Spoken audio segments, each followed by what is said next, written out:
Welcome to everyone.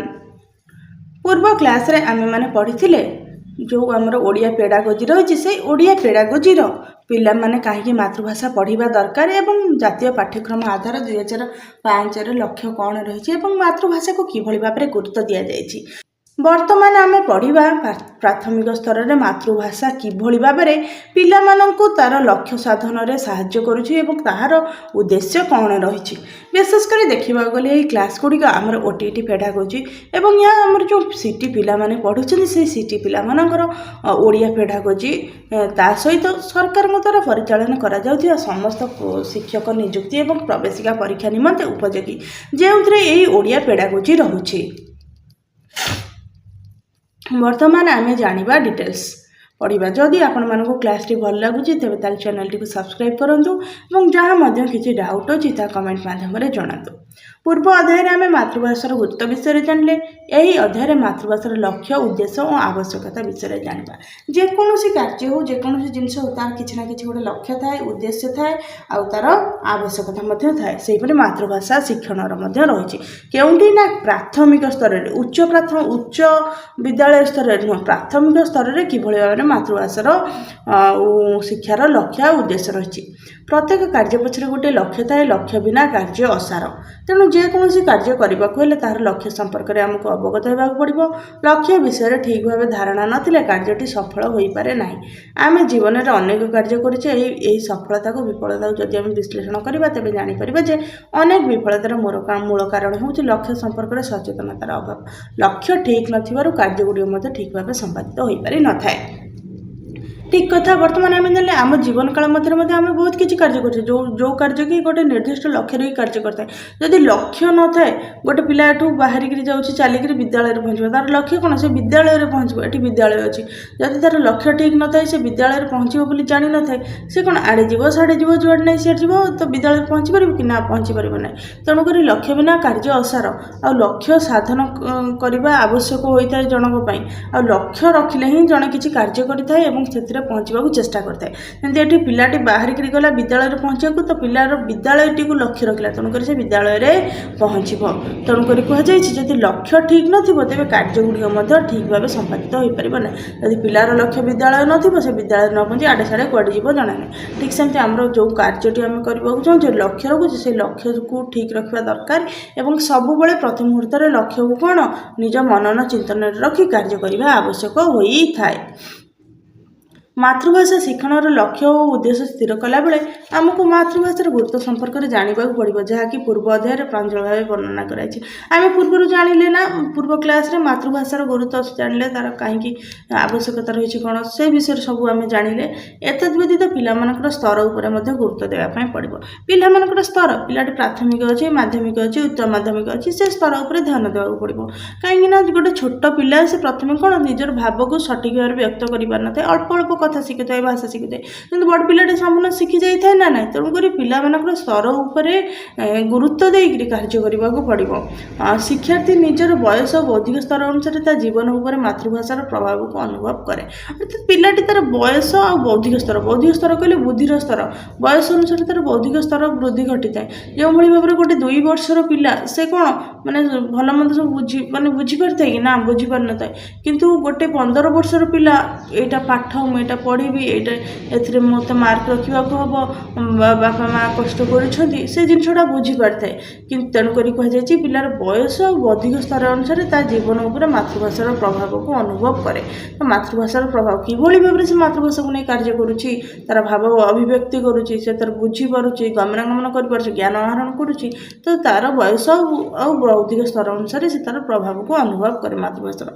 तेणु मातृभाषार लक्ष्य उद्देश्य स्थिर कला बेले विभिन्न बयसर शिक्षार्थी आवश्यकता रुचि पसंद अपसंद आंचलिकतार प्रभाव संस्कृति इत्यादि उपर गुरुत्व देवा पड़ता है। तेणुक आम जानिले जेहेतु पिलाटीर बयस और बौद्धिक स्तर उपर कौन प्रभाव पकाउछि बयस और बौद्धिक स्तर उपर आमर मातृभाषार जो लक्ष्य और उद्देश्य जहाँ रही निर्णय करने ଆବଶ୍ୟକତା ରହିଛି। ଯେହେତୁ ଛୋଟ ପିଲାଟା କମ୍ ବୁଝିପାରିବ, କମ୍ କହିପାରିବ, କମ୍ ଜାଣିପାରିବ, କିନ୍ତୁ ବଡ଼ ପିଲାଟା ଅଧିକ କହିପାରିବ, ବୁଝିପାରିବ, ଜାଣିପାରିବ। ତେଣୁକରି କୁହାଯାଇଛି କ'ଣ, ଯେତେବେଳେ ମାତୃଭାଷାର ଲକ୍ଷ୍ୟ ଆଉ ଉଦ୍ଦେଶ୍ୟ ସ୍ଥିର କରାଯିବ ସେତେବେଳେ ସେ ଶିକ୍ଷାର୍ଥୀଙ୍କର ତାର ବୟସକୁ ଆଖି ଆଗରେ ରଖାଯିବ। ଆବଶ୍ୟକତା, ରୁଚି, ପସନ୍ଦ, ଅପସନ୍ଦ, ତାପରେ ଆଞ୍ଚଳିକତାର ପ୍ରଭାବ। ବିଭିନ୍ନ ଅଞ୍ଚଳରେ ଆଞ୍ଚଳିକତାର ମଧ୍ୟ ପ୍ରଭାବ ରହିଛି। ଯେଉଁଭଳି ଭାବରେ ବହୁଭାଷୀ କଥା ଆମେ ପୂର୍ବ କ୍ଲାସ୍ରେ ଆମେ ପଢ଼ିଥିଲେ, ତ ସେଇଭଳି ଭାବରେ ଅଞ୍ଚଳକୁ ମଧ୍ୟ ଧ୍ୟାନରେ ରଖିକି କ'ଣ କରିବାକୁ ପଡ଼ିବ, ମାତୃଭାଷାର ଲକ୍ଷ୍ୟ ଏବଂ ଉଦ୍ଦେଶ୍ୟ ସ୍ଥିର କରିବାକୁ ପଡ଼ିବ ବା ଗୁରୁତ୍ୱ ଦେବାକୁ ପଡ଼ିବ। ସଂସ୍କୃତି ଉପରେ ଆମେ ଗୁରୁତ୍ୱ ମଧ୍ୟ ଦେବାକୁ ପଡ଼ିବ। ଏହି ଅଧ୍ୟାୟରେ ମୁଖ୍ୟତଃ ଶିକ୍ଷାର୍ଥୀମାନଙ୍କୁ ମାତୃଭାଷା ବିଷୟରେ ଶିକ୍ଷାଦାନ କରିବା ବେଳେ ଶିକ୍ଷକ ଶିକ୍ଷୟିତ୍ରୀମାନେ ଯେଉଁ ଲକ୍ଷ୍ୟ ବିଷୟରେ ଅବଗତ ରହିବେ ସେହି ବିଷୟରେ ଆଲୋଚନା କରାଯାଇଛି। ଅର୍ଥାତ୍ ଏହି ବିଷୟରେ କ'ଣ, ମାନେ ଯେଉଁ ପିଲାମାନଙ୍କୁ ମାତୃଭାଷା ଶିକ୍ଷା ଦିଆଯିବ ସେହି ସମୟରେ ଶିକ୍ଷକ ଶିକ୍ଷୟିତ୍ରୀମାନେ ସେ ମାତୃଭାଷା ଶିକ୍ଷାର ଯେଉଁ ସବୁ ଲକ୍ଷ୍ୟ ବିଷୟରେ ଅବଗତ, ଅର୍ଥାତ୍ ସେମାନଙ୍କର ଧାରଣା ରହିବ, ସେମାନେ ସେଥିପ୍ରତି ସଜାଗ ରହିବେ। ସେହି ସବୁ ବିଷୟରେ କ'ଣ କରାଯାଇଛି ନା ଏହି ବିଷୟରେ ଆମେ ପଢ଼ିବା ବା ଜାଣିବା। ମାତୃଭାଷା ଶିକ୍ଷାର ଲକ୍ଷ୍ୟ ଶିକ୍ଷାକୁ ନିୟନ୍ତ୍ରଣ କରେ। ମାତୃଭାଷାର ଶିକ୍ଷାର ଲକ୍ଷ୍ୟ କ'ଣ, ସେ ଶିକ୍ଷାକୁ ନିୟନ୍ତ୍ରଣ କରେ। ଅର୍ଥାତ୍ ପିଲାଟି ମାନେ ଶିକ୍ଷା ଗ୍ରହଣ କରିପାରେ, ଜାଣିପାରେ, ନିୟନ୍ତ୍ରିତ ହୋଇକରି ରହେ। ଅର୍ଥାତ୍ କେଉଁ ବୟସରେ କ'ଣ ଶିଖିବ ଜାଣିବ ତାହା ସେ ଜାଣିପାରେ ଏବଂ ବୁଝିପାରିଥାଏ।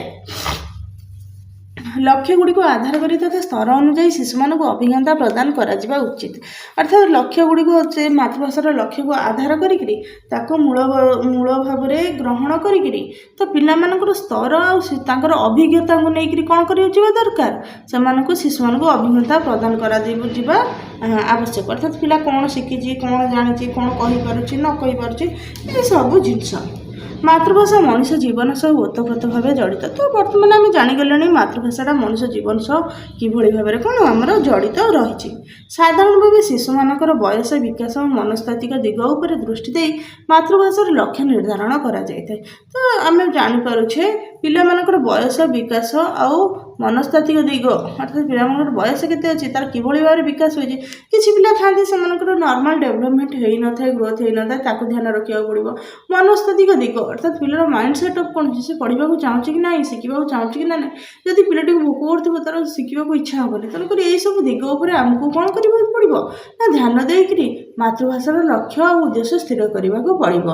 ମାତୃଭାଷା ଶିକ୍ଷାର କେତୋଟି ସାଧାରଣ ଲକ୍ଷ୍ୟ ଓ ଉଦ୍ଦେଶ୍ୟ ରହିଛି। ମାତ୍ର ଗଳ୍ପ, ଉପନ୍ୟାସ, ଗଦ୍ୟ, ପଦ୍ୟ ଇତ୍ୟାଦି ପାଇଁ ଲକ୍ଷ୍ୟ ଓ ଉଦ୍ଦେଶ୍ୟ ଅଲଗା ଅଲଗା କରାଯାଇଛି।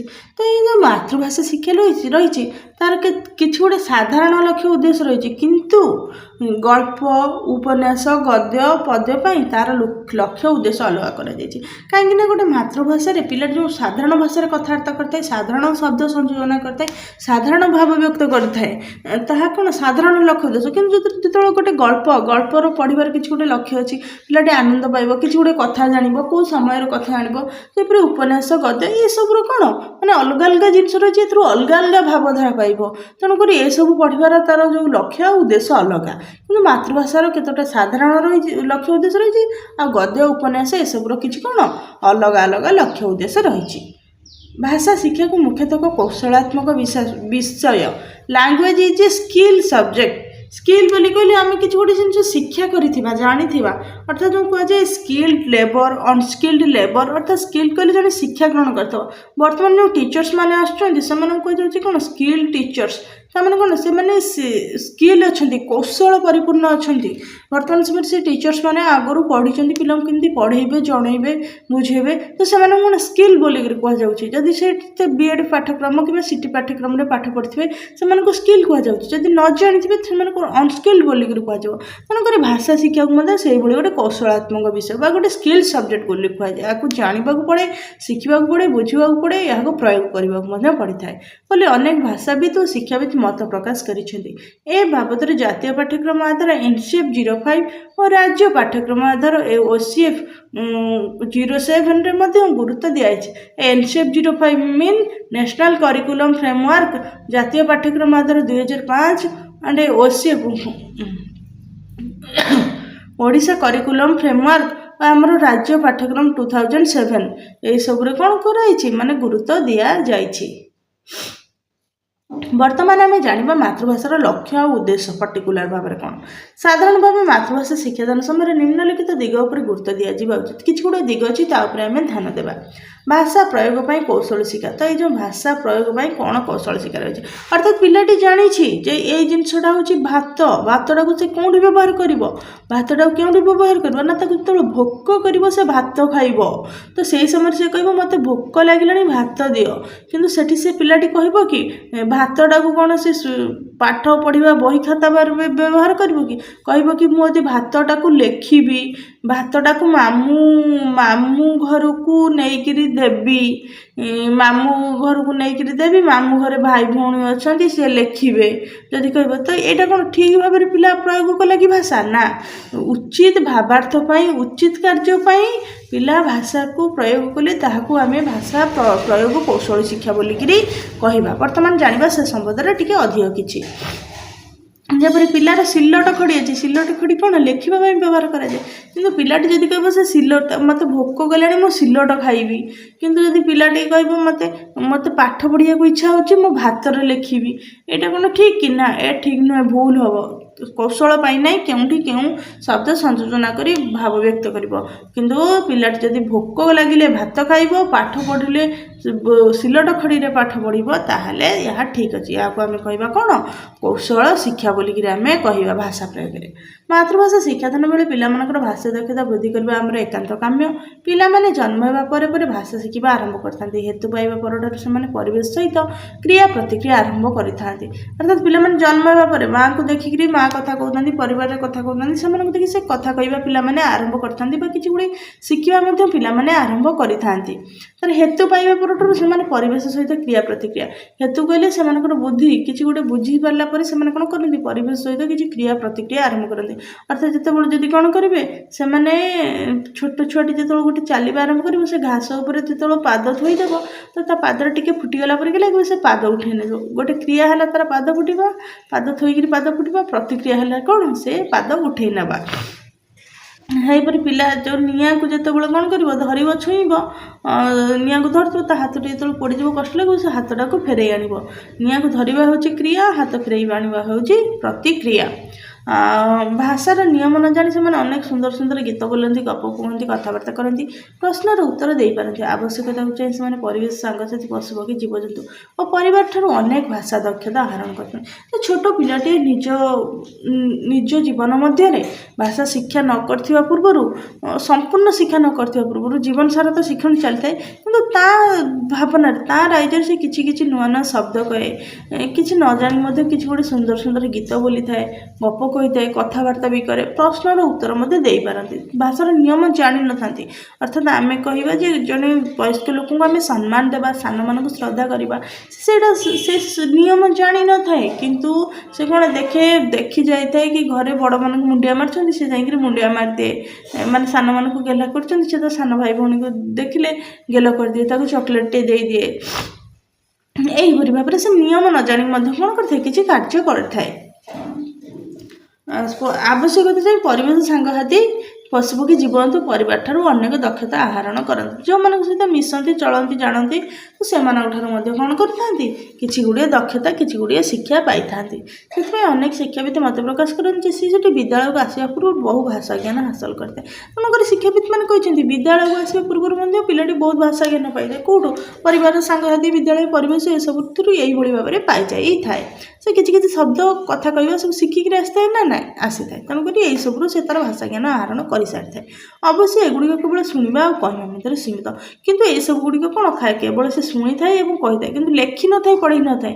विद्यालय को पिला आसवा पर से लिखि थाए पढ़ी थाए मातृभाषा शिक्षादान बेले निम्नलिखित दक्षता गुड़िक किपर विकास हो पार से विषय गुरुत्व दिज्वा उचित तो जो आम मातृभाषा जो पढ़ुचे तो से निमंते किसी गुड़े दक्षता उपर गुरुत्व दिज्वा आवश्यक देखा गले ये जो 9टी दक्षता रही मातृभाषा शिक्षण या सबुठू अधिक आवश्यकता मोस्ट इम्पोर्टाट सब एग्जाम आसे एंड इम्पोर्टाट पॉइंट यहीटा को आपण मैंने समस्ते मन रखा दरकार मातृभाषा शिक्षादान लक्ष्य उद्देश्य मध्य 9 गोटे दिग रही 9 गोटे दक्षता रही ये जो 9 गोटी दक्षता ये 9 गोटी दक्षतार जाना दरकार 9 गोटी दक्षता को आम जापारे पिलाटर मातृभाषा शिक्षण लक्ष्य और उद्देश्य सठिक भाव हासिल हो पार और पिलाटी शिक्षा ग्रहण कर ही अधिक ही क्वेश्चन आसी थे आपण समस्त एग्जाम रे बर्तमान ये 9 गोटी भाषा शिक्षणर दक्षता गुड़िक आम जानिबा।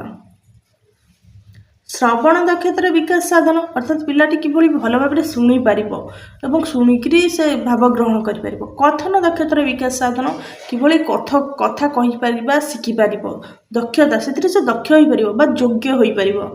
पठन दक्षतार विकास साधन अर्थात पढ़ार योग्य हो पार पढ़ी पार किभली भाव। लिखन दक्षतार विकास साधन अर्थात किभली भाव से लेखिपार। तो ये जो श्रवण कथन पठन लिखन यार गोटे सर्ट फर्म अच्छी या आपण मैंने कहींपारे कौन ना सुक पले सुक कहले आम क्या बुझुचे सुक पक्षी शुआ को बुझुचे पले कहले बहुत को बुझुचे किंतु एठी आम मन रखिदा कौन सुक पले सुरे शुणा करे कहवा पर पढ़ा ले रे लिखा तेणुक सुक पले को आपण मैंने मन रखिथे। ये चार्टा हूँ मोस्ट इम्पोर्टाट स्किल तार धारणार बोधगम्यता संपर्क सहायता प्रदान करवा। व्यावहारिक व्याकरण उपर गुरुत्व प्रदान स्व शिक्षण विकास साधन अर्थात निजे किभली भाव में शिखिक तार विकास कर। भाषा व्यवहार संपर्क में सामर्थ्य प्रदान शब्द भंडार वृद्धि सहायता प्रदान। तो यही 9टी दक्षतार पिलार विकास आवश्यकता रही।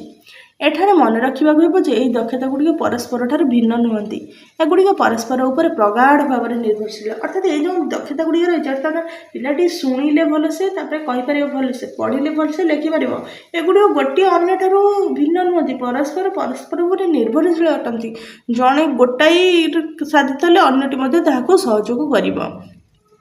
भाषा शिक्षार 2टी प्रधान दिग रही है। कतोटी प्रधान दिग ना 2टी। प्रथमटी हूँ दक्षता गुड़िक पारंगमता हासिल और द्वितीयटी हूँ साहित्यिक चेतनार अभिवृद्धि। देखो ये जो आम भाषा शिक्षा कर 2टा प्रधान दिग अच्छी गोटे हूँ कौन ये सब दक्षता गुड़िक अच्छी दक्षता गुड़िक पारंगमता अर्थात से संपूर्ण जापर व्यवहार कर लिखिपर ये जो दक्षतार से साधन हासिल कर। द्वितीयटी हूँ जेहेतु माने भाषा कौन निजर मातृभाषा होता है तो से मातृभाषा माध्यम कौन साहित्यिक चेतनार अभिवृद्धि भाषा शिक्षार प्रधान दिग होता है। प्राथमिक स्तर में मुख्यतः 4टी प्रमुख दक्षता उपर जोर दिया जाए। जो पिलाटी प्राथमिक स्तर में पढ़ते से प्रमुख भाव में मुख्य भाव में केतोटी दिग उपर गुरुत्व दिया जाए मुख्यतः 4टी दिग उपर यह कौन आम सुकपले कौन सुकपले प्रथम हूँ श्रवण दक्षतार विकास साधन अर्थात शुणिबार विकास साधन कि पिलाटी किभली भल भाव शुणिपार बुझीपार से दक्षतार विकास साधन अर्थात जदि पिलाटी कौन तार कान खराब थी बयस अनुसार से शुणिक बुझीपार नटी असुविधा सृष्टि हे ना ना असुविधा निश्चित सृष्टि हे तेणुक शुणा दक्षतार विकास साधन आवश्यकता रही। विचार कर देखिले शुणा कहवा पढ़ा लिखा कम मध्य शुणा कमटी सर्वपुरातन अर्थात सबुठ पुरातन हूँ शुणा कमटी अर्थात पिलाटी जो जन्म ग्रहण करते से कौन करते माँ प्रथम कथा शुणी थाए कही थाए कि ना कही न थाए से कथाटी शुणी थाए जन्म पर शिशुर शुणा कमटी आरंभ हो जाए पिलाटी जन्म पर शुणा कम आरंभ हो जाए जो शिशु भल भाव शुणी थाए से भल भाव कथा कहीपर अर्थात पिलाटी जो भल भाव में जब शुणिपार से भल भाव में कथा कहीपर कहीं जदि गोटे शिशुर जब कान कौन असुविधा थी से भल भाव शुणिपार कि ना शुणिपार ना मतलब चतुर्वर्ष थी लोक मैंने स्पष्ट भाव में कथा कहीपर सठिक उच्चारण और सठिक आवाज जी शब्दर तीव्रता जोर रहा कथा से अनुसार न कहले पिलाटी भल भाव शुणिपार ना तेणुक से भल भाव शुणिपार से भल भाव कहीपर ना शुणा और कहवा परस्पर सह जड़ित तेणु शुणा दक्षतार पूर्णतम विकास करने आम प्रथम कर्तव्य होगा उचित तेणुक पिलाटी प्रथम कि भाव शुणिपार से दक्षतार विकास करवा आमर कौन कर्तव्य होगा उचित पिलाटी विद्यालय को आसापर दृश्य श्राव्य माध्यम शुणिपार सांगति माध्यम शुणिपार कि भाव शुणिपार तो से दक्षतार आम विकास करवा आवश्यकता रही। द्वितीय रही कथन दक्षतार विकास साधन अर्थात पिलाटी किभली भाव में भल भाव कहीपर तर से दक्षतार आम विकास साधन कराइबा आवश्यक। यहाँ मातृभाषा शिक्षार द्वितीय उद्देश्य भाव में विवेचन कराए मातृभाषा प्रश्न आसे मातृभाषा शिक्षार द्वितीय उद्देश्य भाव क्या विचार कराए ना मातृभाषा शिक्षार द्वितीय उद्देश्य भाव आमर कथन दक्षता को विकास करा जाए अर्थात कथन दक्षता को ग्रहण करा जाए पिलाटी शुणव प्रथम द्वितीय कह यहाँ मातृभाषा शिक्षार द्वितीय उद्देश्य भाव विवेचना कराए कथार अच्छी कही जानिले कथा सुंदर कथा कहवाटा गोटे कला गाँ गहली आम गोटे ढगढगणी अच्छी जाचे कही जानिले कथा सुंदर बांधी जानिले मथा सुंदर अर्थात से सामान कथाटा कहुए खा भूंज गिल अर्थात से खाइबा को कहुच्छे अर्थात खा खा ने खा ଭୁଞ୍ଜୁ ଅର୍ଥାତ୍ ଏଇଟା ସମ୍ମାନ ସୁଯୋଗ ଭାବେ ଭୋଜନ କର, ଗିଳି, ଏହା ଗୋଟେ ମାନେ ଫୋପାଡ଼ିଲା ଭଳିଆ କହୁଛେ ନା ନାହିଁ। ତେଣୁକରି କୁହାଯାଉଛି କହି ଜାଣିଲେ କଥା ସୁନ୍ଦର। ତେଣୁକରି କଥା କହିବାଟା ଜାଣିବା ଦରକାର ସଠିକ୍ ଭାବରେ, ସଠିକ୍ ଭାବ ପ୍ରକାଶ କରି ଭାବ ବ୍ୟକ୍ତ କରି କହିପାରିବା ଦରକାର। ମନର ଭାବକୁ ଠିକ୍ ଭାବେ ପ୍ରକାଶ କଲେ ଶୁଣିବା ଲୋକ ବୁଝିପାରେ। ତେଣୁ ପିଲାଟି ତାର ମନର ଭାବକୁ ଠିକ୍ ଭାବରେ ସଠିକ୍ ଭାବରେ ଯଦି ପ୍ରକାଶ କରି କହିପାରେ କ'ଣ ହେବ ନା ଯେଉଁ ଲୋକଟା ଶୁଣିଥିବ ସେ ଠିକ୍ ଭାବରେ ବୁଝିପାରିବ। ତେଣୁ ପିଲାମାନେ ଭୟଶୂନ୍ୟ ଭାବରେ ନିଜର ମନର ଭାବକୁ ସ୍ୱାଭାବିକ ଭାବେ କହିବା ଦରକାର। ତେଣୁକରି କହିବା ଭାବନା କଥନ ଦକ୍ଷତାର ବିକାଶ ନିମନ୍ତେ ପିଲାମାନେ ଭୟଶୂନ୍ୟ ଭାବରେ ନିଜର ଭାବନାକୁ ବ୍ୟକ୍ତ କରିବା କହିବା ଦରକାର। ତେବେ ତାହେଲେ ଜଣାପଡ଼ିବ ସେମାନଙ୍କର ମଧ୍ୟରେ କ'ଣ ଅସୁବିଧା ରହିଛି, କ'ଣ ସନ୍ଦେହ ରହିଛି, ସେମାନେ କ'ଣ ଚାହୁଁଛନ୍ତି, କ'ଣ ନାହିଁ, ସେମାନଙ୍କ ସୃଜନଶୀଳତା ସବୁକିଛି ଜଣାପଡ଼ିବ। କାହିଁକିନା ସେ ତାର ଭାବ ବ୍ୟକ୍ତ କରିପାରିବ। ତ ଏଇଟା ହେଉଛି ଆମର କ'ଣ କଥନ ଦକ୍ଷତାର ବିକାଶ ସାଧନ। ତାପରେ ଆମେ ଜାଣିବା ଶୁଣିବା, କହିବା, ପଢ଼ିବା, ଲେଖିବା। ବର୍ତ୍ତମାନ ଆମେ ଜାଣିବା ପଢ଼ିବା ଦକ୍ଷତାର ବିକାଶ ସାଧନ। ପଠନ ଦକ୍ଷତାର ବିକାଶ ସାଧନ ଅର୍ଥାତ୍ ପିଲାଟି ପଠନ ଦକ୍ଷତାରେ କିଭଳି ଭାବେ ପିଲାଟିର ବିକାଶ ହୋଇପାରିବ। ଶୁଣିବା ଓ ପଢ଼ିବା ଦ୍ୱାରା ଆମେ ଭାବ ଗ୍ରହଣ କରୁ। ଯେତେବେଳେ ଆମେ ଶୁଣୁ ଆଉ ପଢ଼ୁ ତା ଦ୍ୱାରା କ'ଣ ହଉ ଆମେ ଭାବ ଗ୍ରହଣ କରୁ। ଅର୍ଥାତ୍ ଯେଉଁ କାର୍ଯ୍ୟଟି ହେଲା ସେଥିରେ କ'ଣ ଭାବ ରହିଲା ସେଇଟାକୁ ଆମେ ଜାଣିପାରୁ। ବିଦ୍ୟାଳୟରେ ପଢ଼ୁଥିବା ପିଲାଟି ନିଜେ ପଢ଼ି ଓ ଶିଖି ଜ୍ଞାନ ଆହରଣ କରେ। ବହିରେ ଛପା ଅକ୍ଷର, ଶବ୍ଦ, ବାକ୍ୟ, ଅନୁଚ୍ଛେଦ ଇତ୍ୟାଦିକୁ ପଢ଼ି ତାକୁ ବୁଝି ତା ଉପରେ ଆଲୋଚନା କଲେ ପଠନ ଦକ୍ଷତାର ବିକାଶ ହୋଇଥାଏ। ଅର୍ଥାତ୍ ପିଲା ପଢ଼ିବ କାହିଁକି, ଗୋଟେ ଭାବଟା ବୁଝିବ। ଆମେ ପଢ଼ିକିରି ଶୁଣିକିରି ପଢ଼ିକିରି ଆମେ କ'ଣ ଗୋଟେ ଭାବ କ'ଣ କାର୍ଯ୍ୟ ହେଉଛି। ଅର୍ଥାତ୍ ଆମେ ଗୋଟେ ଗପ ପଢ଼ିଛେ, ଗପରେ ପଢ଼ିକିରି କ'ଣ ବୁଢ଼ୀ ଅସୁରୁଣୀ ରଜା ଝିଅକୁ କ'ଣ କଲା ଚୋରେଇକିରି ନେଇଗଲା, ତା ବାପା ମାଆଙ୍କୁ ମାରିକି ରଜା ଝିଅକୁ ଚୋରେଇକିରି ନେଇଗଲା। ଆମେ ଏଇଟା ପଢ଼ୁଛେ, ପଢ଼ିଲେ ଆମେ ଜାଣିଲେ ଯେ ବୁଢ଼ୀ ଅସୁରୁଣୀ ଏଇଆ କଲା। ଶୁଣିଲେ ଆମେ ଏଇ ଜିନିଷଟା ବୁଝିପାରୁଛୁ କି ଏଇ ଘଟଣା ଘଟିଲା। ତେଣୁକରି ପିଲା ବିଦ୍ୟାଳୟରେ ପଢ଼ୁଥିବା ପିଲା ନିଜେ ପଢ଼େ ଆଉ ଶିଖିକିରି ଜ୍ଞାନ ଆହରଣ ମଧ୍ୟ କରେ।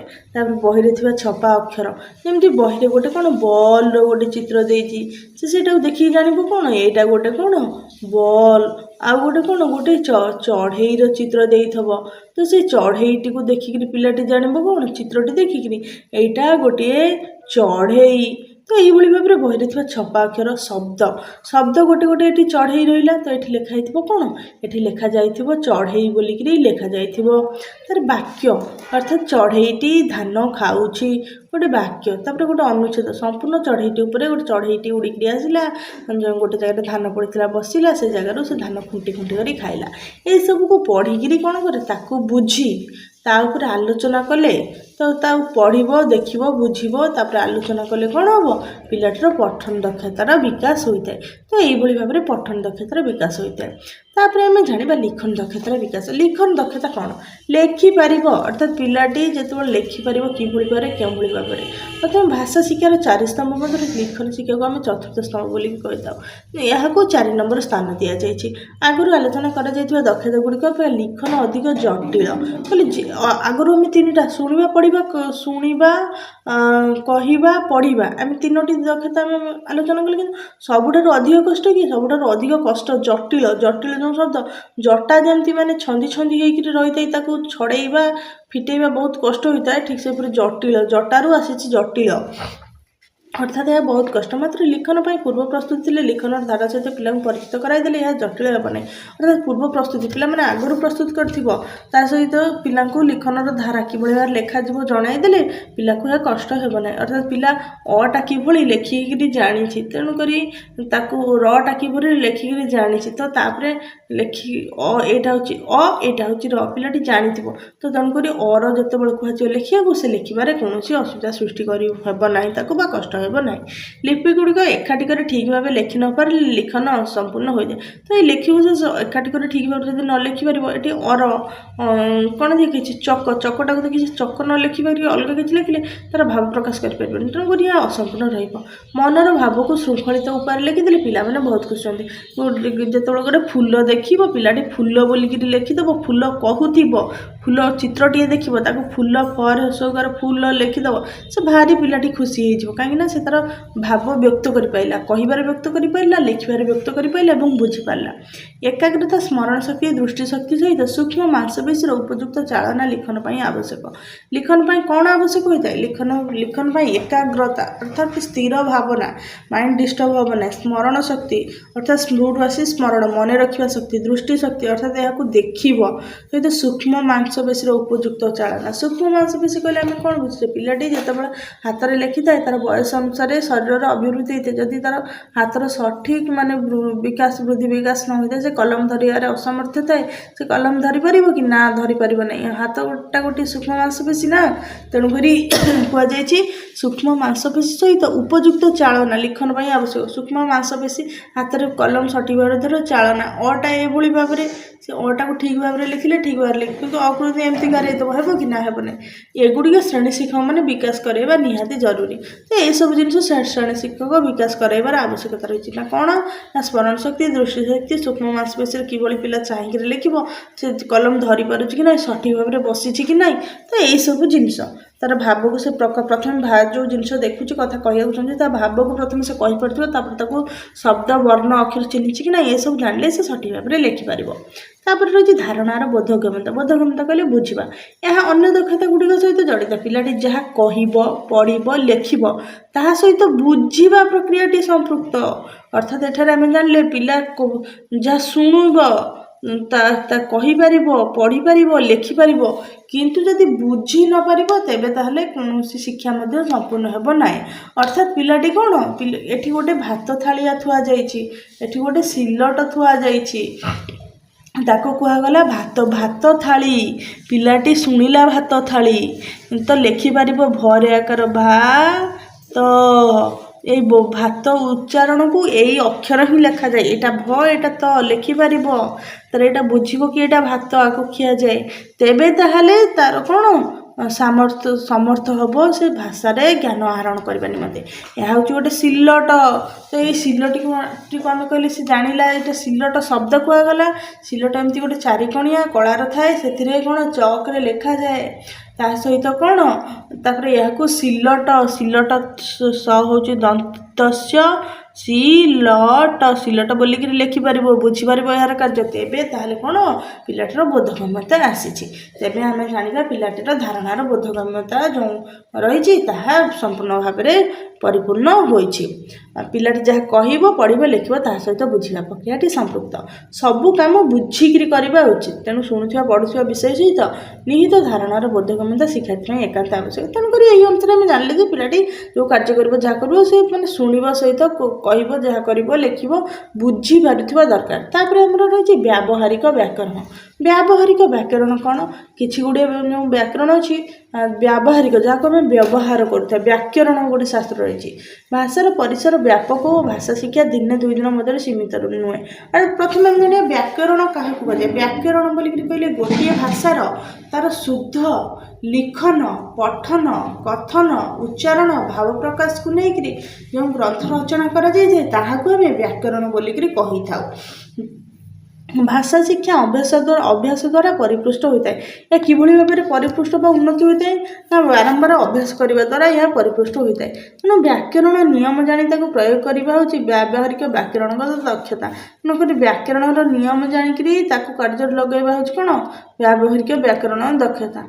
ध्वनि दृष्टि शब्द शब्द मध्य समता आनिबा शब्द और अर्थ मध्य संबंध और पार्थक्य जानिबा वाक्य गठन नियम जानिबा इत्यादि यही दक्षतार विकास दिगरे साहाय्य करता है तेणुक ध्वनि उच्चारण कले किसी गोटे ध्वनि आसता है तो से ध्वनि अनुसार दृष्टि गोटे शब्द आउ गोटे शब्द मध्य समानता आनिबा शब्द और अर्थ मध्य संबंध और पार्थक्य जान शब्द और अर्थ मध्य जो संपर्क अच्छे पार्थक्य अच्छे से जान वाक्य गठन नियम जान जमी सब्जेक्ट एसबी भर प्लस ऑब्जेक्ट आ किसी स्थल ओडिया कि जो ऑब्जेक्ट ओवीएस ऑब्जेक्ट माने भर सब्जेक्ट एमती जो चेंज होता है तो यहाँ कौन व्याकरण गोटे कौन नियम तेणुक ये नियम जानिक कार्य करने द्वारा कौन व्यावहारिक व्याकरण ପୂର୍ଣ୍ଣ ଦକ୍ଷତା ବିକାଶ ଲାଭ କରିଥାଏ।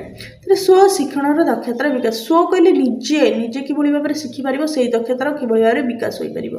ଶିକ୍ଷକ ଶିକ୍ଷୟିତ୍ରୀଙ୍କ ବିନା ସାହାଯ୍ୟରେ ପିଲାମାନେ ପାଠକୁ ବୁଝି ନିଜେ ପ୍ରୟୋଗ କରିବା ହେଉଛି ସ୍ୱଶିକ୍ଷଣର ଉଦ୍ଦେଶ୍ୟ। ଅର୍ଥାତ୍ ଶିକ୍ଷକ ଯେତେବେଳେ ପିଲାଟିକୁ ପଢ଼େଇ ଦେଇକରି ଗଲେ କି କ'ଣ ଗୋଟେ ଚଢ଼େଇର ଚିତ୍ର କରିବ, ଦେଖେଇ ଦେଇଗଲେ ଚଢ଼େଇର ଆକାର ଏସବୁ, ତ ପିଲାଟି କ'ଣ ଗୋଟେ ଚଢ଼େଇର ଚିତ୍ର କରିବ, ନହେଲେ ବହିରୁ ଚଢ଼େଇ ଦେଖିକିରି ପଢ଼ିବ। ଶିକ୍ଷକ କହିଛନ୍ତି ତାକୁ ଚଢ଼େଇ ସମ୍ବନ୍ଧରେ ଜ୍ଞାନ ଆହରଣ କରିବା ପାଇଁ ଶିକ୍ଷକ କହିଥିବେ, ପ୍ରଶ୍ନ ଦେଇଥିବେ, ତୁମେ ଗୋଟେ ତୁମ ଘରେ ଯେଉଁ ପାଳନ କରୁଛ ଗୃହପାଳିତ ପକ୍ଷୀମାନଙ୍କ ମଧ୍ୟରୁ ସେମାନଙ୍କ ବିଷୟରେ କାହା ବିଷୟରେ ଜଣଙ୍କ ବିଷୟରେ କହିବ। ପ୍ରଥମେ ସେ ଜାଣିବ ଗୃହପାଳିତ ତା ଘରେ ଆମେ କାହାକୁ ପାଳନ କରୁଛେ, ତା ମଧ୍ୟରେ ଶୁଆ ଅଛି, କୁକୁଡ଼ା ଅଛି, ଏସବୁ ଅଛନ୍ତି। ସେମାନଙ୍କ ବିଷୟରେ ଜାଣିବାକୁ ଚେଷ୍ଟା କରିବ, ତାଙ୍କର ଚିତ୍ର ଦେଖିବାକୁ ଚେଷ୍ଟା କରିବ। ତାପରେ କ'ଣ ସେମାନଙ୍କର ବ୍ୟବହାର, ଖାଦ୍ୟଶୈଳୀ, ସେମାନଙ୍କର ରଙ୍ଗ, ଚଳନି, ଅର୍ଥାତ୍ ଶୁଆ ଯେମିତି ମଞ୍ଜି ଖାଏ, ଲଙ୍କା ଖାଏ, କୁକୁଡ଼ା କ'ଣ କରେ ବିଭିନ୍ନ ପ୍ରକାର ଶସ୍ୟ ଖାଏ, ପୋକଜୋକ ଖାଏ, ଅଣ୍ଡା ଦିଏ, ଏଇଭଳି ଭାବରେ ସବୁ ଜିନିଷ ଜାଣିବାକୁ ଚେଷ୍ଟା କରିବ। ତେଣୁକରି ଏଇଟା ହେଉଛି କ'ଣ ସ୍ୱଶିକ୍ଷଣ, ଅର୍ଥାତ୍ ନିଜେ ସେ ଶିଖିପାରିବ, ପାଠ ବୁଝି ନିଜେ ପ୍ରୟୋଗ କରି ଶିଖିପାରିବ। ଏହି ଦକ୍ଷତାର ଅଧିକାରୀ ହେଲେ ପିଲାମାନେ ଅଧିକରୁ ଅଧିକ ଆତ୍ମନିର୍ଭରଶୀଳ ହୋଇପାରିବେ। ଅର୍ଥାତ୍ ଏଇଟା ଜାଣିଲେ ସେ ତାର କ'ଣ ସୃଜନଶୀଳତା ବୃଦ୍ଧି ପାଏ, ଜ୍ଞାନ ବୃଦ୍ଧି ପାଏ, ସେ ନିଜ କାର୍ଯ୍ୟ ନିଜେ କରିପାରେ। ପ୍ରତି କଥାରେ ଶିକ୍ଷକଙ୍କ ଉପରେ ନିର୍ଭର କରିବାକୁ ହୁଏ ନା।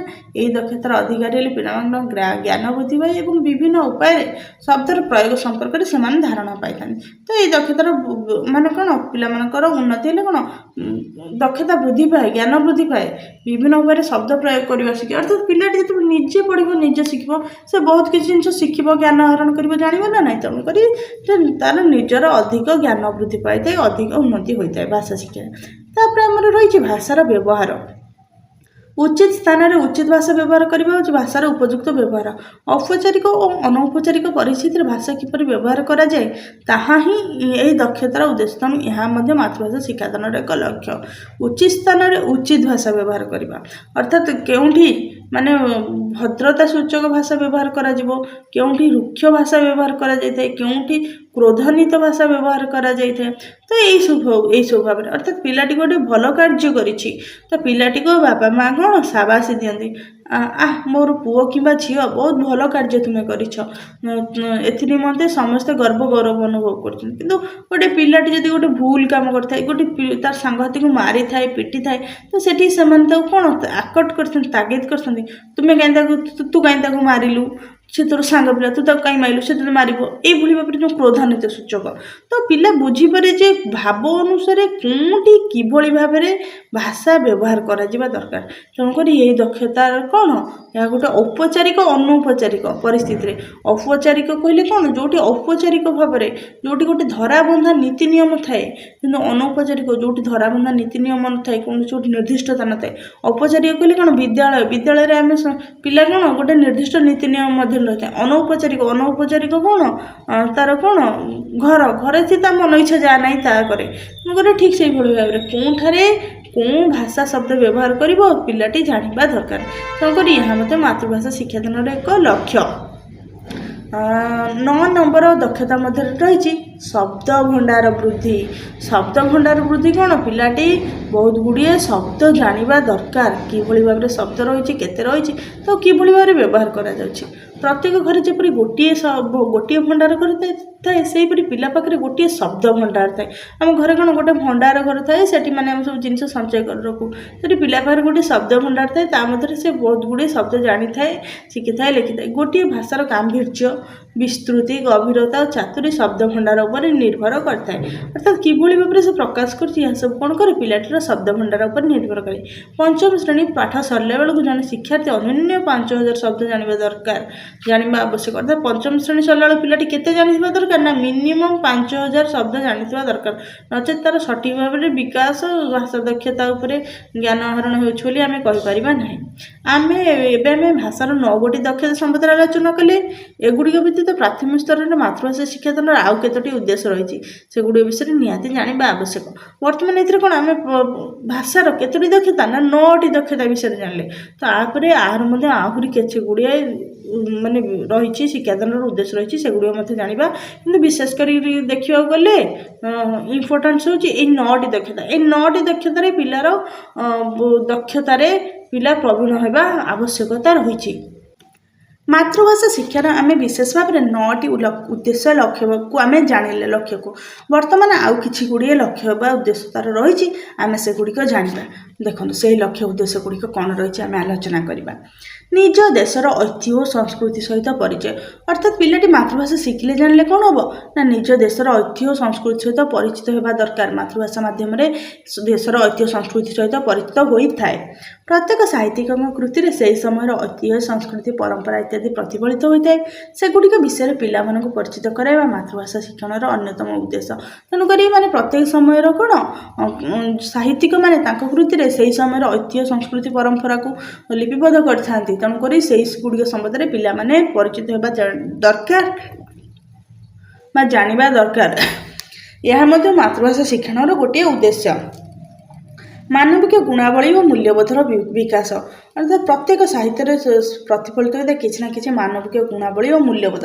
मानविक गुणावली अर्थात मनुष्य सुलभ जो व्यवहार मनुष्य सुलभ जो गुण आ मूल्यबोध जन को सम्मान देवा जनकर सम्मान करवा भावना बुझा यह सब हूँ मूल्यबोध एगुड़ी को पिला निहाती भाव शिखाइबा उचित समाजर हितकर होता गुणावली गुड़ी को पिला गुणावली गुड़ी को पिला को मातृभाषा ही शिखाई था समाजर हित गुणावली गुड़िक अर्थात समाज रे जो कार्य होता है भल कार्य होता है तो से कार्य पिला को किए शिखाई था क्या माध्यम पिला शिखे पिला साहित्य माध्यम शिखे मातृभाषा माध्यम शिखे देशपाई उत्तम नागरिक गठन शिक्षित भद्र मार्जित और सुगुण संपन्न नागरिक माने देश तथा जाति को उन्नतिर पथरे आगे नहीं था मातृभाषा माध्यम भल गुण मूल्यबोध को निज निजर आचरण प्रतिफलित कर अधिक फलप्रद होता है गोटे पिला गोटे छोट छुआ से आगामी आसंता काली देशर नागरिक तेणुक से कौन जानवा दरकार ना शिक्षित भद्र मार्जित सुगुण संपन्न हेले कौन देश को जाति को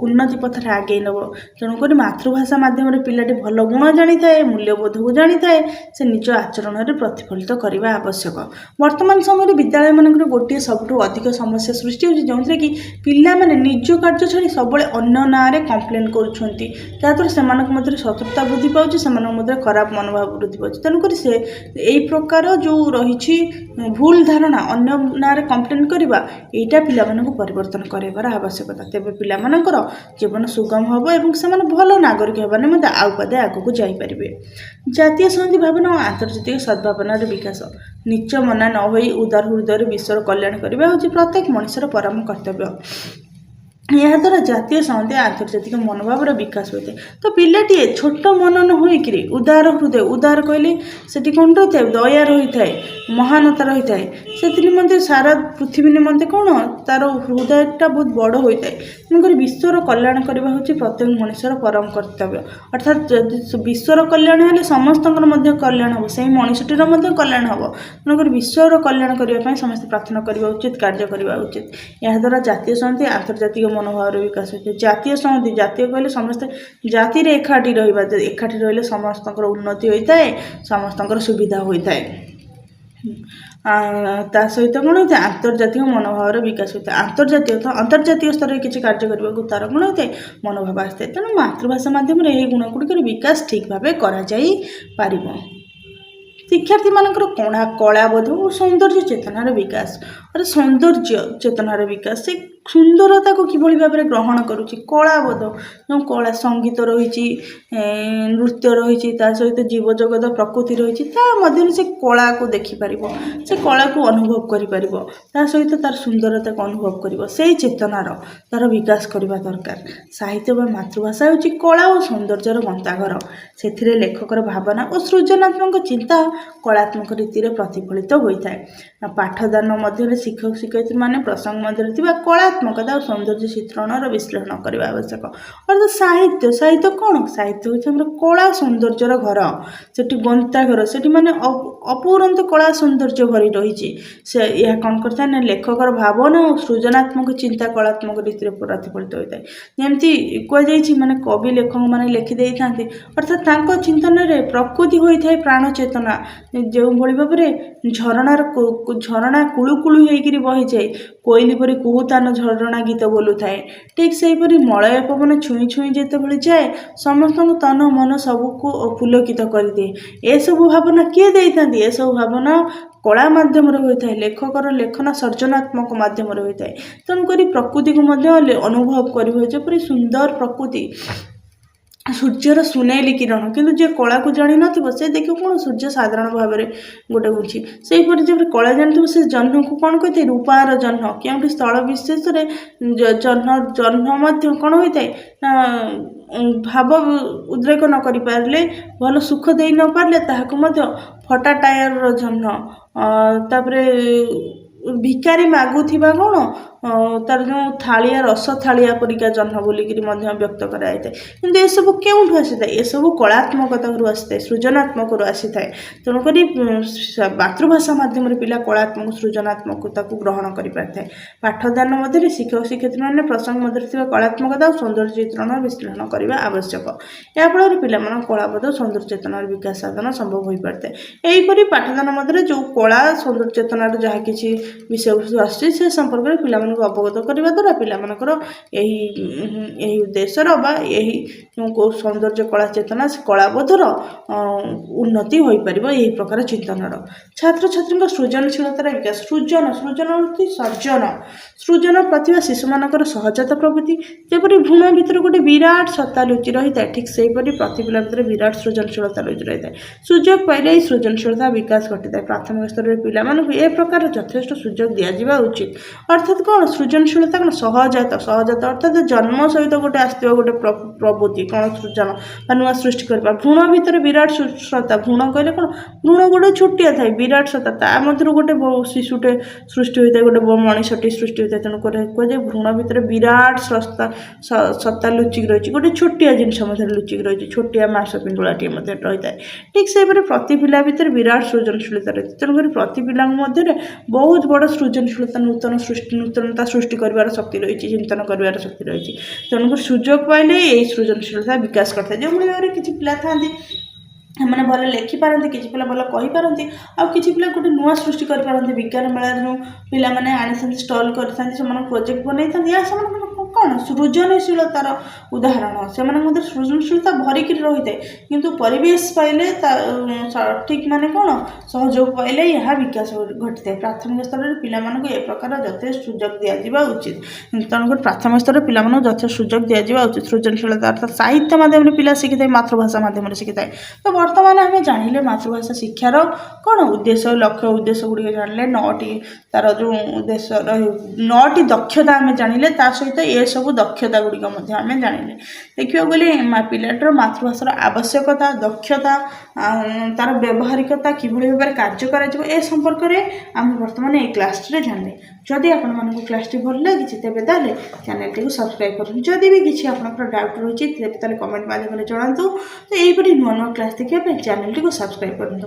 ପରବର୍ତ୍ତୀ କ୍ଲାସ୍ରେ ଏହି OTT ଏକ୍ଜାମ୍ ନିମନ୍ତେ ତା ସହିତ ରାଜ୍ୟ ସରକାରଙ୍କ ଦ୍ୱାରା କରାଯାଉଥିବା ବିଭିନ୍ନ ପ୍ରକାର ପ୍ରବେଶିକା ପରୀକ୍ଷା ଏବଂ ଶିକ୍ଷକ ନିଯୁକ୍ତି ପରୀକ୍ଷା ନିମନ୍ତେ କ୍ଲାସ୍ ଗୁଡ଼ିକ ଅପଲୋଡ଼ କରାଯିବ।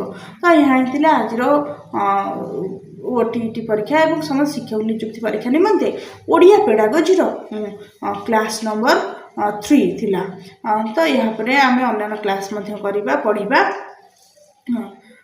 ବିଶେଷ କରି ବର୍ତ୍ତମାନ ଆସିବାକୁ ଯାଉଥିବା OTT ପରୀକ୍ଷା ନିମନ୍ତେ ଏହା ଉପଯୋଗୀ ଏବଂ ଏହା ହେଉଛି ଓଡ଼ିଶା ରାଜ୍ୟ ସରକାରଙ୍କ ଦ୍ୱାରା ପ୍ରଣୟନ କରାଯାଇଥିବା ସ୍ପେଶାଲି ଭାବରେ ଯେଉଁ DLD କୋର୍ସ ରହିଛି, CT କୋର୍ସ ରହିଛି, ତନ୍ମଧ୍ୟରୁ ସେହି ପିଲାମାନଙ୍କ ନିମନ୍ତେ ମଧ୍ୟ ବିଶେଷ ଉପଯୋଗୀ।